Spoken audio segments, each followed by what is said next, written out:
Em tempos onde a batalha espiritual se intensifica sobre a terra, o nome do arcanjo Miguel ressurge com força nas Escrituras e nos corações daqueles que discernem os sinais dos últimos dias.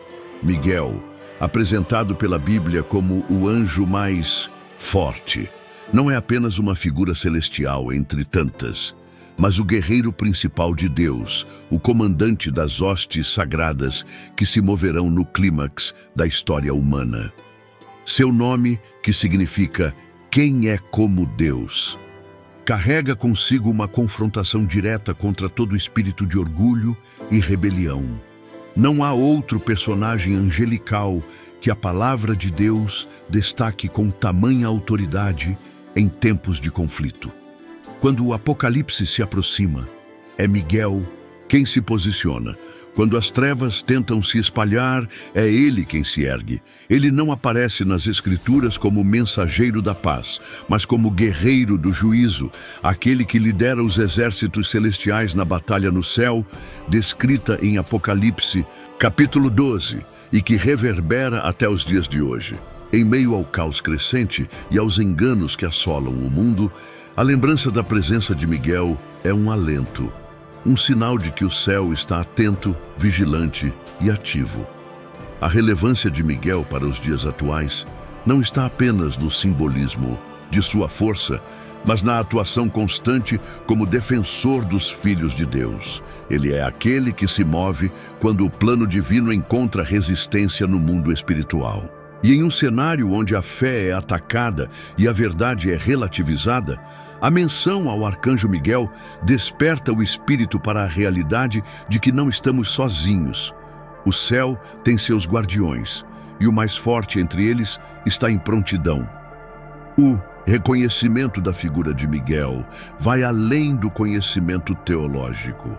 É um chamado à vigilância, uma lembrança de que vivemos entre dois reinos em colisão constante. Seu surgimento nas Escrituras nunca é em vão. Em cada aparição, ele está envolvido em guerras, livramentos, confrontos com o maligno, disputas por corpos, visões proféticas e batalhas escatológicas. Tudo isso revela a dimensão espiritual por trás daquilo que, aos olhos humanos, muitas vezes passa despercebido.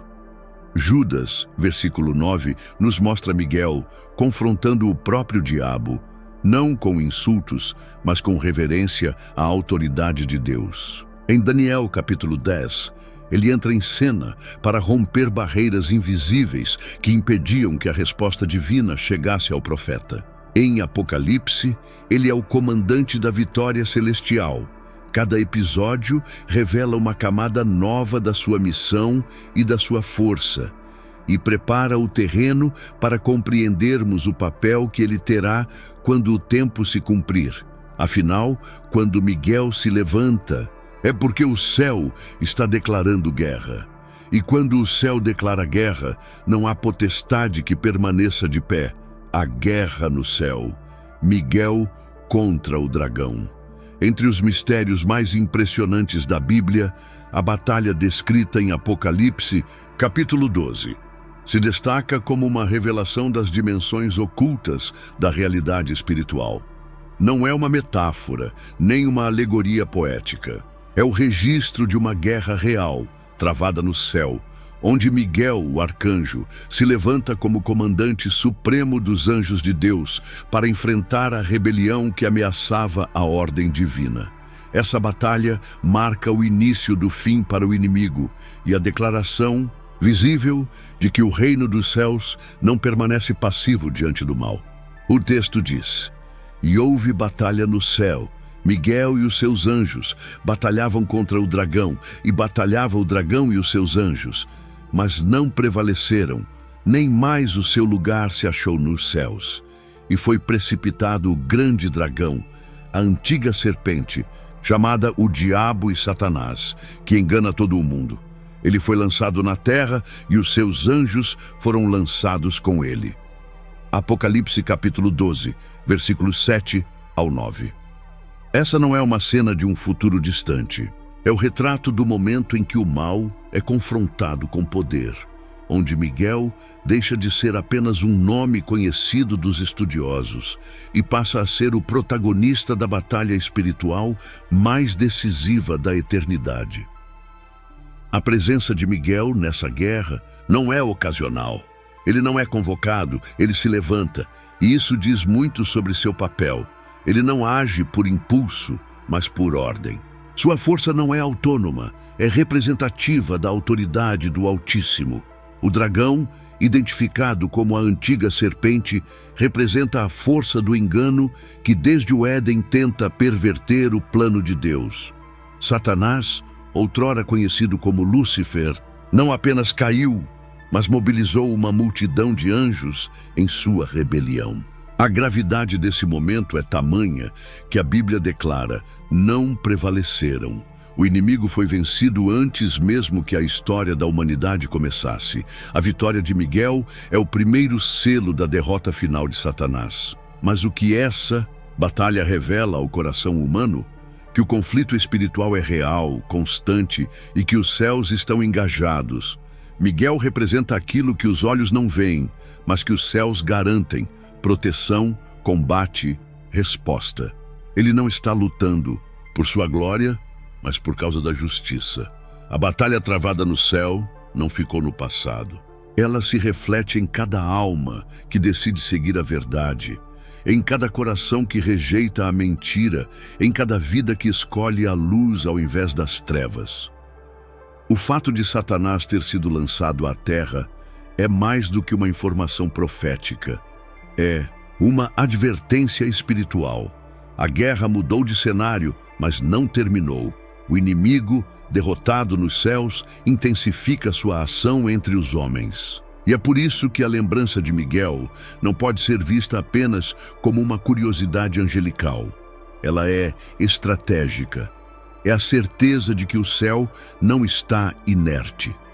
Miguel, como comandante das tropas celestiais, é símbolo da intervenção divina nos momentos mais críticos.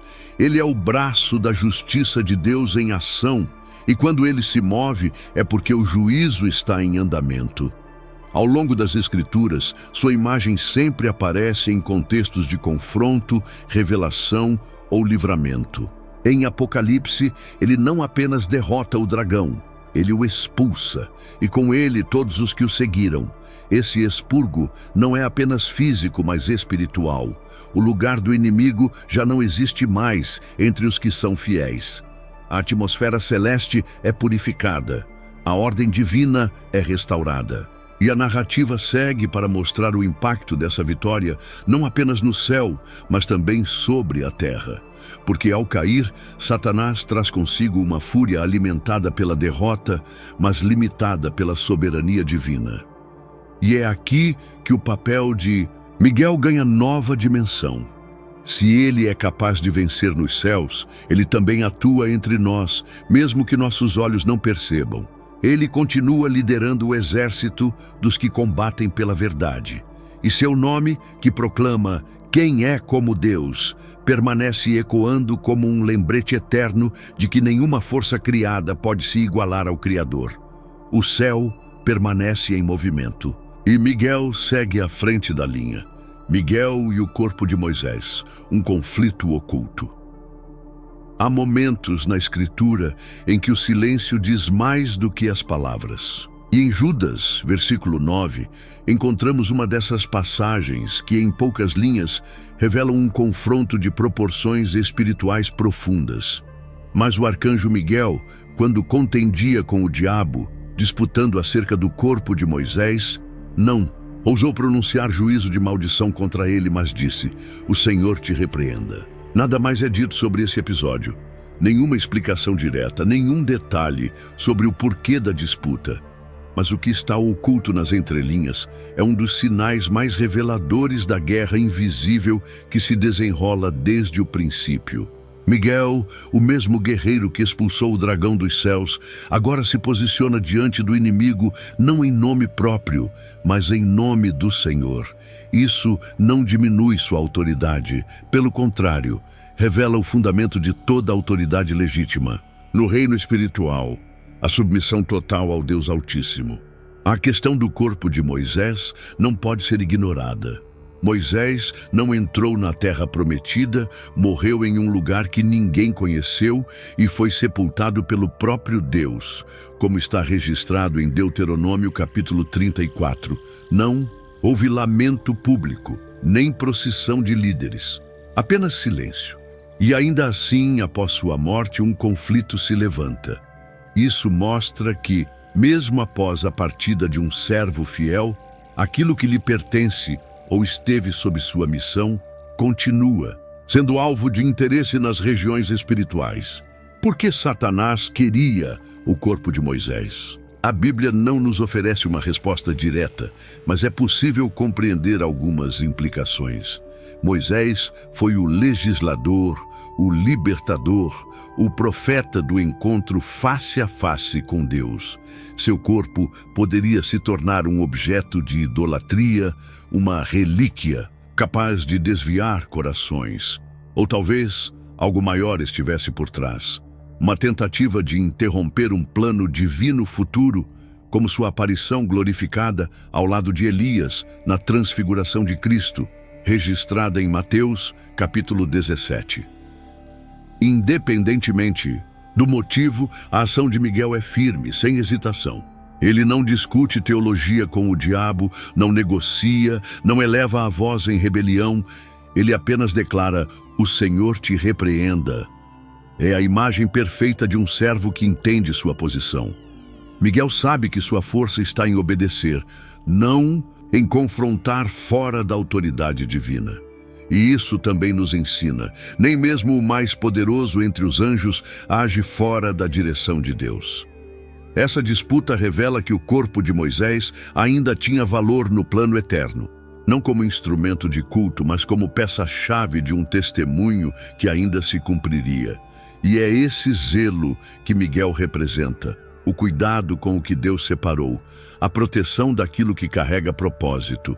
Ele é o guardião dos planos do Altíssimo, mesmo quando esses planos não são revelados aos homens. A atitude de Miguel contrasta diretamente com a ousadia do inimigo. Enquanto Satanás tenta se apropriar do que não lhe pertence, Miguel defende aquilo que Deus selou. E essa diferença define toda a estrutura da guerra espiritual. O diabo age por usurpação, Miguel age por delegação. O inimigo invade, Miguel guarda. E essa guarda não termina com a morte, pois aquilo que é separado por Deus jamais é abandonado. O silêncio em torno desse episódio não deve nos afastar, mas nos atrair. Ele nos convida a enxergar o que não se vê, a reconhecer que há batalhas sendo travadas em dimensões onde o tempo, o espaço e a matéria obedecem a outras leis, onde o que para nós terminou, para o céu, continua sendo parte de um plano maior. E Miguel está lá, como esteve desde o princípio, atento a tudo que Deus chama de sagrado. A missão profética de Miguel para os últimos dias. Há um momento nas Escrituras em que o tempo parece parar e a cortina do invisível se abre. Em Daniel, capítulo 12, versículo 1, lemos: "Naquele tempo se levantará Miguel, o grande, príncipe que se levanta a favor dos filhos do teu povo, e haverá um tempo de angústia, qual nunca houve, desde que houve nação até aquele tempo." Essa profecia não está distante, ela pulsa, ela respira. Ela se aproxima do nosso tempo com uma precisão que arrepia. Miguel, o mesmo que enfrentou o dragão, que protegeu o corpo de Moisés, agora é apontado como a chave de um momento apocalíptico. Mas o que significa naquele tempo? Que tempo é esse que justifica a intervenção direta do arcanjo mais poderoso? Não é um tempo comum, é o tempo da maior angústia que o mundo já viu. Um tempo onde sistemas ruirão, onde alianças se desfazem, onde até os fundamentos da fé serão testados. E nesse tempo, Miguel se levanta. Ele não é enviado. Ele se ergue, como quem sente a urgência, como quem reconhece que chegou a hora em que os céus não podem mais permanecer em silêncio. e ele se levanta não por si, mas por aqueles cujos nomes estão escritos no livro. O livro da vida. Miguel conhece os nomes. Ele sabe por quem lutar. Ele sabe quem pertence ao reino. Essa imagem é mais do que profética, é profundamente pessoal. Imagine que o céu guarda o seu nome, que quando as trevas parecerem prevalecer, quando tudo em volta parecer ruir, alguém se levanta por você. Alguém que não esqueceu, alguém que sabe exatamente onde você está. Miguel não é uma ideia abstrata, ele é a resposta de Deus em tempos de extrema tribulação. Essa missão profética de Miguel está diretamente ligada à consumação dos tempos. E a sua aparição nas profecias de Daniel não está isolada. Ela aponta para um alinhamento entre céu e terra, onde os servos de Deus são alvos de perseguição, mas também de livramento. Porque o versículo continua: mas naquele tempo será salvo o teu povo, todo aquele que for achado escrito no livro. Não é salvação genérica, é salvação pessoal, registrada, assegurada. Daniel, ao receber essa revelação, não estava vivendo tempos tranquilos. Ele estava exilado, longe de casa, enfrentando impérios e vendo sua fé sendo pressionada todos os dias. Mas Deus mostra que há uma linha do tempo maior, que o sofrimento não será para sempre, que há um momento específico em que Miguel se moverá novamente, e quando isso acontecer, o livramento virá. A missão de Miguel para os últimos dias é, portanto, a missão da esperança. Ele não vem para anunciar destruição, mas para garantir que no meio da destruição haverá livramento. Ele se levanta para aqueles que permaneceram firmes, mesmo em silêncio, mesmo no anonimato. Ele luta por aqueles que continuam escritos, mesmo quando o mundo tenta apagá-los. Não se trata apenas de Israel, embora essa seja sua missão histórica. Trata-se de todos os que foram enxertados na promessa, todos os que pertencem ao reino, todos os que foram lavados e selados. Miguel representa a lembrança de que, em meio ao caos, o céu ainda tem planos, e não apenas planos, mas soldados, líderes, guardiões. O tempo que virá exigirá mais do que força humana, exigirá fé, discernimento, resistência. E quando os recursos humanos se esgotarem, quando os muros da razão não conseguirem mais conter a invasão das trevas, será então que veremos a glória daquele que foi prometido para o tempo de angústia. Porque não será qualquer tempo, e não será qualquer batalha, mas haverá alguém que se levanta quando os céus decidem agir.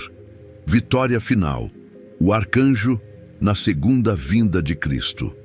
Assim como Miguel se levanta no tempo da maior angústia, ele também se apresenta em um dos momentos mais gloriosos da história, a segunda vinda do Messias. Quando o céu se abrir e o Filho de Deus descer em majestade, a voz que se ouvirá será a do arcanjo. Não como um anúncio comum, mas como o brado de uma vitória eterna. Aquele que liderou guerras celestiais, que protegeu os santos e enfrentou as trevas, agora será o arauto do retorno do Rei. Está escrito em 1 aos Tessalonicenses, capítulo 4, versículo 16. Porque o mesmo Senhor descerá do céu com alarido e com voz de arcanjo, e com a trombeta de Deus, e os que morreram em Cristo ressuscitarão primeiro. A voz de Miguel, misturada ao som da trombeta, não é apenas um chamado. É um sinal profético de que chegou o momento em que tudo será restaurado. O tempo da espera chega ao fim, e os céus se movem em direção à terra com uma força jamais vista. A presença de Miguel nesse evento não é decorativa. Ele representa o poder do céu em movimento. Sua voz, ao ecoar nas dimensões espirituais, desperta os mortos que dormem em Cristo, quebra os limites da matéria e sela o início de uma nova era. Ele é o guerreiro que anuncia a paz definitiva, o combatente que proclama o descanso, o comandante que abre caminho para que o Senhor reine visivelmente entre os homens. Tudo o que foi profetizado sobre julgamentos, batalhas e livramentos encontra seu clímax aqui. A história que começou com guerras no céu, com resistências invisíveis e defesas espirituais, termina com a aparição pública daquele que sempre esteve ao lado do Altíssimo. Miguel não é exaltado, mas exaltador.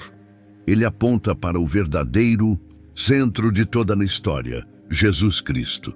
E nesse anúncio, há uma mensagem para todos os que ainda caminham por fé. Miguel não apenas proclama a vinda, ele garante que a voz do céu será ouvida, que os que descansam, esquecidos pela história, serão lembrados pelo som da eternidade, e que nenhum dos escritos no livro será deixado para trás. Essa missão, de anunciar a vinda, de romper o silêncio entre o céu e a terra, é a última de Miguel nas Escrituras, mas ela não é menor, é a mais grandiosa. Ele não está mais apenas protegendo Israel, nem disputando corpos, nem guerreando com o dragão.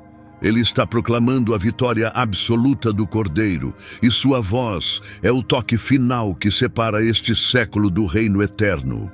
E como em todas as suas aparições anteriores, Miguel se levanta por um propósito específico. Desta vez, não é mais apenas por proteção, é por proclamação, é por redenção, é pelo cumprimento. E, como sempre, sua ação está alinhada com os que pertencem a Deus, com os que carregam o nome, com os que são dele desde o início. Mas para entender por que Miguel se levanta com tanto zelo por esse povo, é necessário voltar às suas raízes, voltar ao seu papel como príncipe, como guardião, como defensor de uma nação escolhida. E é aí que compreendemos a profundidade de sua ligação com Israel, a defesa profética de Israel. Desde os primórdios, quando Deus separou Abraão para formar uma nação que levaria seu nome, Israel passou a ocupar um lugar único na história da redenção. E foi para essa nação que Deus designou um guardião celestial singular, Miguel, o príncipe. Em Daniel, capítulo 10, versículo 21, ele é chamado de vosso príncipe. E novamente, em Daniel, capítulo 12, ele é descrito como o grande príncipe que se levanta a favor dos filhos do teu povo. Isso não é simbólico, é designação direta, celestial, espiritual e irrevogável. A teologia da aliança nos mostra que Israel não é apenas um povo geográfico, é um povo profético, um povo cuja existência física está interligada com realidades eternas. E Miguel, como arcanjo, é estabelecido por Deus para defender essa conexão. Ele não está ligado apenas à segurança externa da nação, mas em manutenção do propósito divino sobre ela. Cada vez que Israel foi ameaçado, havia mais do que exércitos humanos em jogo. Havia estratégias nas regiões celestiais. Durante o exílio babilônico, enquanto Daniel jejuava e orava pela restauração de seu povo, foi Miguel quem rompeu os bloqueios espirituais para que a mensagem de Deus chegasse ao profeta. Isso revela que a atuação de Miguel transcende o visível. Ele atua em momentos estratégicos da história, em momentos em que o destino de Israel está em xeque, quando o silêncio de Deus parece longo demais e o céu parece distante demais. Israel é o relógio escatológico de Deus, e Miguel é o guardião do tempo profético. Ele não interfere nos processos humanos, mas se manifesta quando há riscos de desvio do plano soberano. A Bíblia nunca apresenta Miguel como conselheiro ou anunciador de bênçãos.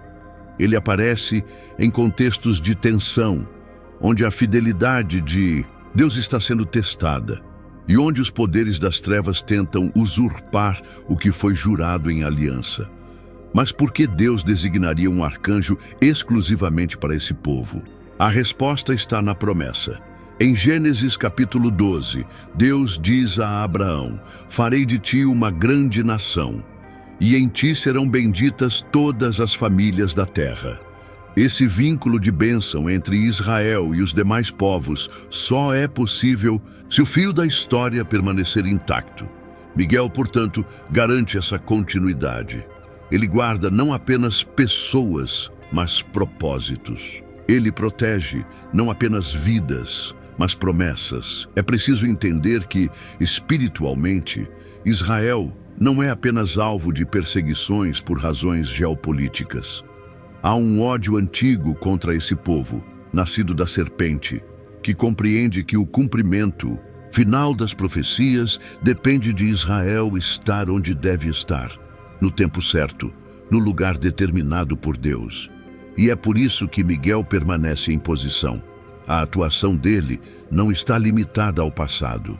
Em nossos dias, enquanto nações se organizam, acordos se formam e guerras se insinuam, há movimentos invisíveis sendo executados, há anjos em missão, há forças sendo contidas.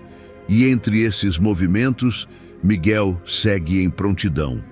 Porque o plano ainda está em curso, porque a restauração ainda está em processo, porque a história ainda não terminou. O que poucos percebem é que essa defesa profética de Israel não é um ato isolado, mas faz parte de uma estrutura celestial muito maior. Miguel atua com precisão, não apenas protegendo um povo, mas intervindo sempre que o reino está prestes a avançar. E uma dessas intervenções mais notórias se deu no exato momento em que um profeta clamava por respostas. Quando Daniel buscava entendimento, houve resistência, mas Miguel não permitiu que a revelação fosse impedida. A ajuda divina a Daniel, o papel de Miguel no mundo invisível. Antes de continuarmos, se este conteúdo tem abençoado sua vida, curta, comente e compartilhe. Seu amém nos comentários faz toda a diferença para alcançarmos mais pessoas. Se inscreva no canal e, se quiser abençoar o canal, deixe um super chat de qualquer valor ou se torne membro. Assim continuamos investindo em pesquisa e melhorias para abençoar ainda mais a sua vida. Continuando, entre as cenas mais poderosas e reveladoras do Antigo Testamento está aquela que se desenrola nas margens do rio Tigre, quando um anjo é enviado a Daniel com uma resposta do céu, mas é impedido. O que parecia ser apenas mais uma visão profética se transforma em uma das descrições mais nítidas sobre a guerra espiritual que ocorre fora do alcance dos sentidos humanos. E é justamente neste momento que Miguel, o arcanjo, entra novamente em cena. Daniel, já idoso, havia iniciado um jejum de 3 semanas. Ele não comeu alimentos especiais, não se ungiu com óleo e passou esse período em oração, buscando entendimento sobre o que aconteceria com seu povo. Daniel, capítulo 10, versículo 2 em diante, descreve esse jejum e a visão que o segue. A resposta demorou. 3 semanas de silêncio. 3 semanas sem nenhum sinal do céu. Mas o que ele não via era que, desde o primeiro dia, a resposta já havia sido liberada. O atraso não foi divino, foi resistido. O anjo que aparece a Daniel confessa que foi impedido por 21 dias por um ser espiritual chamado de Príncipe do Reino da Pérsia. Esse príncipe não era humano, era uma entidade espiritual que atuava sobre a estrutura de um império. Isso nos revela que por trás dos governos, reinos e sistemas deste mundo existem realidades espirituais influenciando decisões, resistindo à verdade e interferindo nos planos celestiais. Até onde Deus permite, é nesse ponto que Miguel aparece. O anjo diz: "Mas eis que Miguel, um dos primeiros príncipes, veio para me ajudar, e eu fiquei ali com os reis da Pérsia." Daniel, capítulo 10, versículo 13. Miguel surge como reforço, como aquele que rompe bloqueios, que desarma resistências, que abre caminhos onde o mal tenta impedir a passagem. E isso não é apenas um ato de guerra, é uma demonstração da estrutura hierárquica do céu, onde cada missão tem um designado e onde o comando espiritual é cumprido com precisão e santidade. A profundidade teológica desse evento está no entendimento de que nem toda oração é respondida sem oposição, e que o silêncio de Deus nem sempre é ausência, mas muitas vezes é o som de uma batalha sendo travada em nosso favor. Miguel não está apenas defendendo Israel, ele está garantindo que a verdade de Deus chegue aos corações certos no tempo determinado. Ele é o canal de passagem quando as trevas tentam bloquear a revelação. Daniel, embora profeta, não teve visão do que ocorria nos céus. Ele jejuava em terra, enquanto o céu guerreava por ele. Isso nos ensina que não é necessário ver o que está acontecendo para que Deus esteja agindo. A fé que se mantém constante durante o silêncio é a fé que ativa o mover dos céus. E Miguel responde a essa fé. Ele age por ordem, mas também por propósito. E o propósito, neste caso, era garantir que Daniel recebesse a revelação que mudaria a percepção escatológica da humanidade. A figura de Miguel, então, se torna ainda mais precisa. Ele é o anjo da intervenção estratégica, aquele que aparece quando a comunicação entre o céu e a terra é ameaçada. O inimigo, ao perceber que Daniel estava prestes a receber a chave para interpretar o futuro, levantou barreiras. Mas Miguel, com autoridade superior, rompeu essas barreiras, não apenas libertando o anjo, mas também restaurando o fluxo da profecia. Quando finalmente o anjo entrega sua mensagem, Daniel está exausto. Ele não tem forças, suas palavras falham, seu corpo desfalece, mas o anjo toca em seus lábios, o fortalece e o capacita a ouvir. É uma cena que revela a fragilidade humana diante da glória celestial. E ainda assim, Deus considera digno um servo frágil de receber palavras vindas do trono eterno. E é isso que Miguel protege. Ele protege a comunicação entre Deus e seus escolhidos. Ele protege o processo revelatório. Ele guarda a ponte entre o que é eterno e o que é temporal. A missão de Miguel aqui não termina com a entrega da mensagem. O anjo declara que, após falar com Daniel, ele voltaria à batalha. A guerra espiritual continua, mesmo após a revelação, porque a verdade revelada precisa ser sustentada espiritualmente para que frutifique.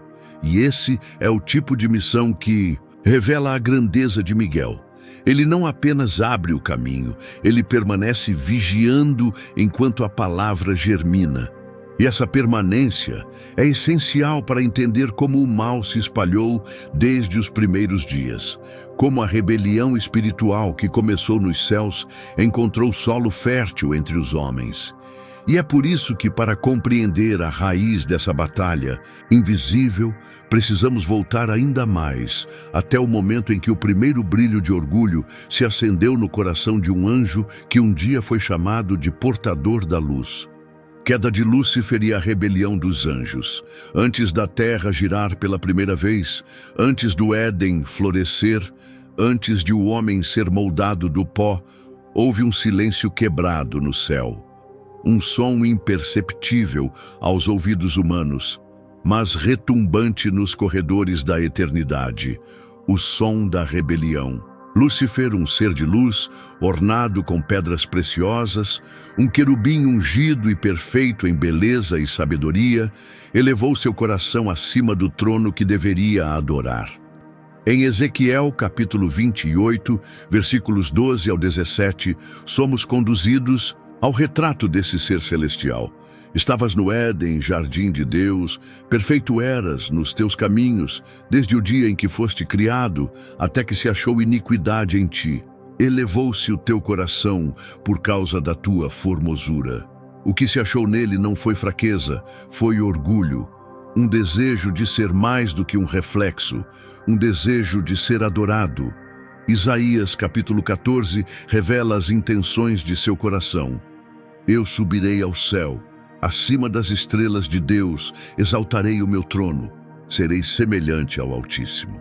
Lúcifer não queria destruir Deus, ele queria substituir Deus, e foi nesse desejo de ascensão que ele caiu. A luz que iluminava agora se tornou sombra. O anjo que guardava agora ameaçava. E com ele arrastou um terço das hostes celestiais, conforme Apocalipse, capítulo 12, versículo 4. E a sua cauda levou após si a terça parte das estrelas do céu e lançou-as sobre a terra. A teologia dessa queda não pode ser ignorada. Ela nos ensina que o mal não foi criado. Ele foi escolhido, nasceu de um coração que abandonou a submissão, que trocou reverência por exaltação própria. A rebelião não começou na terra, começou no céu, não em fraqueza, mas em esplendor, e é justamente por isso que foi tão devastadora. O que era para refletir a glória passou a competir com ela. Nesse cenário, Miguel não é apenas uma figura de força, mas de fidelidade.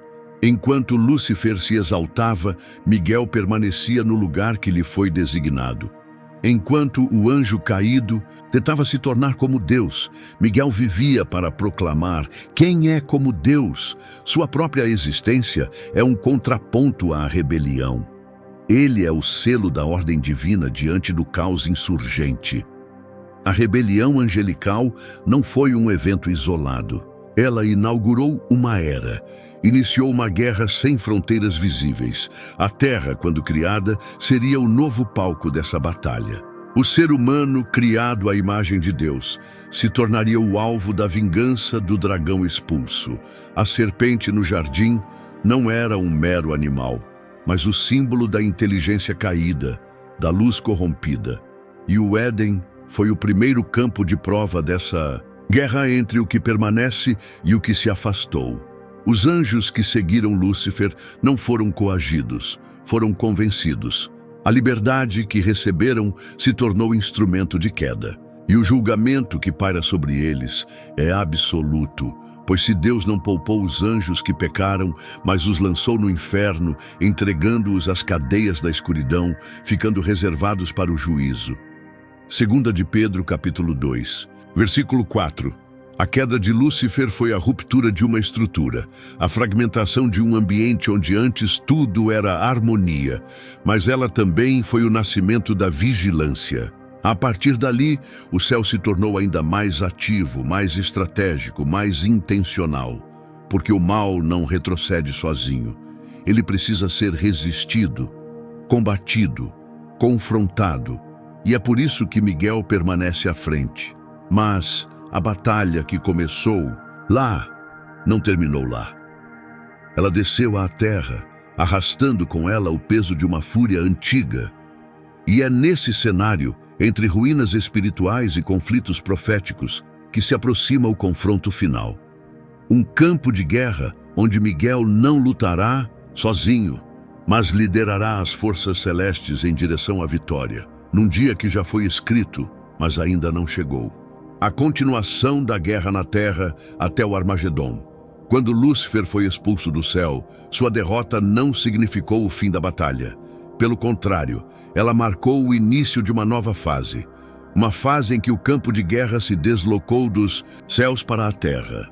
A criação, que antes era o palco da harmonia entre Deus e o homem, agora se tornava o solo onde a antiga serpente travaria sua vingança contra tudo o que refletisse a imagem do Criador. O Éden, com sua paz original, foi invadido pela mentira, e desde então essa guerra nunca cessou. O livro de Apocalipse deixa claro que a fúria de Satanás se intensifica à medida que o fim se aproxima. Ai dos que habitam na terra e no mar, porque o diabo desceu a vós com grande ira, sabendo que já tem pouco tempo. Apocalipse capítulo 12, versículo 12. Ele sabe que não pode vencer, mas ainda tenta atrasar, corromper, desviar. Sua estratégia não é mais celestial, é terrestre. Ele ataca mentes, manipula sistemas, distorce doutrinas, e a sua maior fúria está voltada para os que guardam a verdade.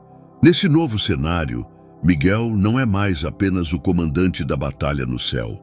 Ele é o general invisível da resistência espiritual na terra. Enquanto o diabo move seus peões no tabuleiro geopolítico, enquanto nações se levantam contra nações, enquanto o certo e o errado são invertidos na consciência das massas, os exércitos celestiais seguem em prontidão. E Miguel, aquele que já derrotou o dragão uma vez, continua ativo, não apenas como defensor, mas como executor da ordem final. A Bíblia aponta para um momento específico, conhecido como Armagedon, um conflito global, espiritual, definitivo, um campo de guerra onde convergem não apenas os exércitos das nações, mas também as forças invisíveis que os influenciam. Apocalipse capítulo 16, versículo 16, diz: "E os ajuntaram", no lugar que em hebraico se chama Armagedon. Não é apenas um local geográfico, é a culminação de todas as guerras anteriores, o ponto de convergência entre a rebelião antiga e o juízo eterno. E é nesse ponto que Miguel volta ao centro da cena. Como em todas as vezes anteriores, ele se levanta por um propósito: cumprir o tempo determinado. Não com hesitação, mas com a firmeza de quem já conhece o final da história. Ele não age por impulso, mas por direção. E sua missão não será mais defender, será executar. Porque no Armagedon não há mais espaço para resistência.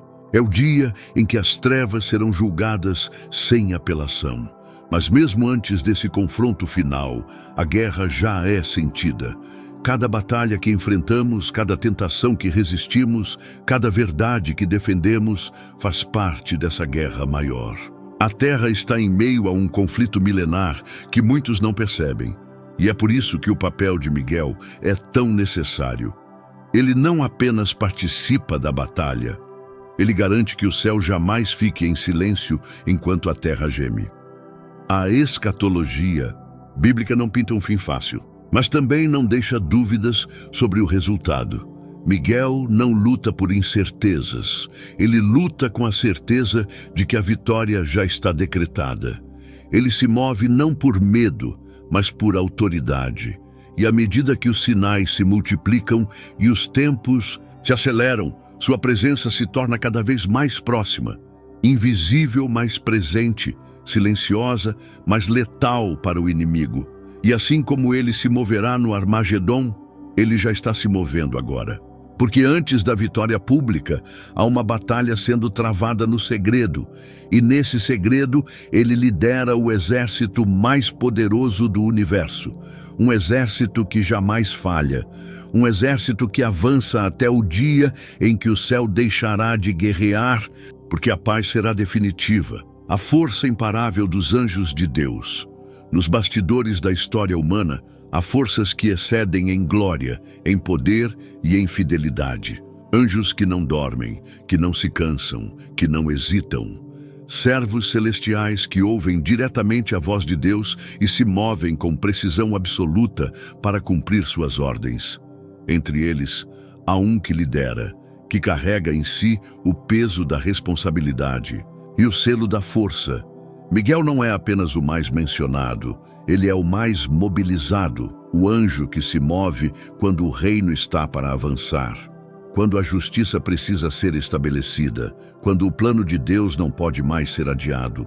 O salmista já reconhecia essa realidade espiritual quando escreveu: "Bendizei ao Senhor, vós, anjos seus, poderosos em força, que cumpris as suas ordens, obedecendo à voz da sua palavra." Salmo 103, versículo 20. Não, é uma força bruta, é uma força obediente, é um poder que se submete. Os anjos do Senhor não agem por vontade própria, eles não tomam decisões autônomas. Eles aguardam a direção da palavra e, quando ouvem, movem-se com fúria santa contra tudo o que se opõe à vontade do Pai. É por isso que são invencíveis. Não por serem independentes, mas por serem absolutamente dependentes. Eles não falham, porque não agem fora do tempo. Eles não recuam, porque não enfrentam com suas próprias armas. O céu inteiro se move através deles, e Miguel, como comandante, lidera esse exército não com gritos, mas com autoridade.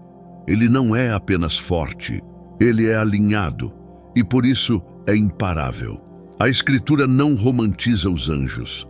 Ela os apresenta como mensageiros, guerreiros, executores. Eles são os que fecham a boca dos leões, que tocam as trombetas do juízo, que ferem os exércitos inimigos, que abrem prisões, que anunciam nascimentos e também selam destinos. E quando Miguel está entre eles, sua presença é indício de que algo grande está sendo estabelecido no mundo dos homens. É importante lembrar que os anjos não servem aos nossos desejos. Eles não estão à disposição da vontade humana. Eles respondem à ordem de Deus. Mas quando um justo ora, quando um servo clama, quando o povo de Deus se levanta com arrependimento e fé, há movimentação. Porque os anjos guardam os que temem o Senhor. Eles se acampam ao redor, eles intervêm, eles agem. E quando a presença das trevas se intensifica, quando os conflitos atingem dimensões que nossos olhos não conseguem interpretar, são esses mesmos anjos que estão em prontidão. São eles que detêm o avanço do mal, que quebram cadeias espirituais, que frustram os intentos do inimigo. E entre eles está Miguel, pronto para a guerra, mas também pronto para a voz. Porque sua força não está em si mesmo, está no Deus que o enviou. Cada vez que um servo é poupado, que uma igreja é preservada, que a palavra chega apesar da resistência, há marcas da intervenção desses seres fiéis. E enquanto o mundo desacredita, o céu age. Em silêncio, mas com fogo. Invisivelmente, mas com precisão. Porque a missão não é ser visto, é cumprir o que foi decretado.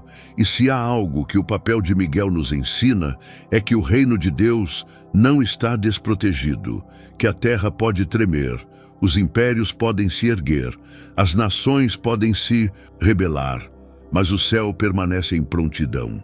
E quando chegar o tempo determinado, quando o livro for aberto, quando a trombeta soar, não será mais um tempo de espera. Será tempo de movimento, de execução, de manifestação. E os anjos, que hoje lutam nas sombras, brilharão em glória, não para serem adorados, mas para que todo joelho se dobre diante daquele que vem. Porque a guerra espiritual tem um fim, e a vitória já foi selada. Quando olhamos para tudo o que foi revelado sobre Miguel, o arcanjo, não estamos apenas diante de um anjo poderoso. Estamos diante de um testemunho vivo da fidelidade do céu. Miguel é o reflexo da justiça que não falha, da proteção que não dorme, da autoridade que só se move quando a vontade de Deus assim determina. Ele não busca glória para si. Ele aponta a cada movimento para aquele que reina, do conflito eterno no céu até os combates silenciosos aqui na terra. Sua missão tem sido a mesma: preservar o plano de Deus, proteger os escolhidos, anunciar a vitória. Miguel aparece em momentos-chave da história bíblica, e sua aparição é sempre um sinal de que o céu está agindo, que Deus está presente, que a guerra espiritual não é uma metáfora, mas uma realidade invisível sustentada por mãos celestiais.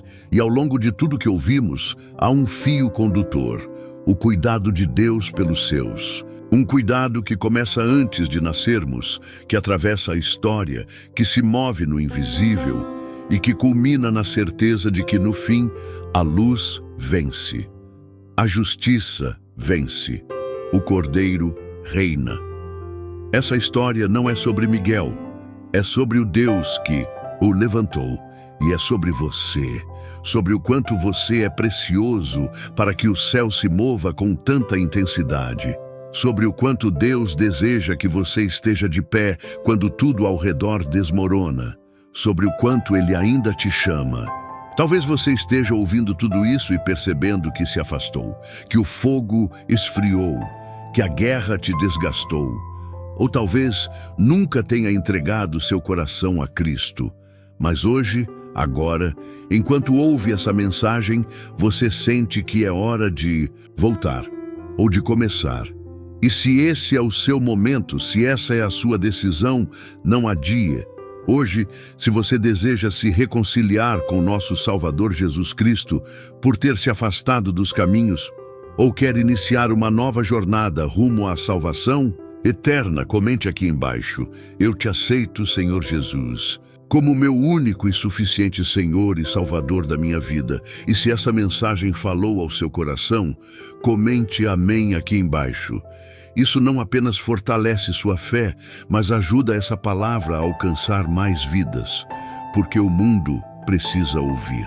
Precisa saber que há uma guerra em andamento, mas também que há um Salvador que venceu e que mesmo agora está com os braços abertos para te receber. Compartilhe essa mensagem. Alguém precisa ouvir isso hoje. Que o Senhor te guarde e que Miguel permaneça em prontidão, porque você é amado, você é escolhido e o céu ainda está lutando por você. Até a próxima.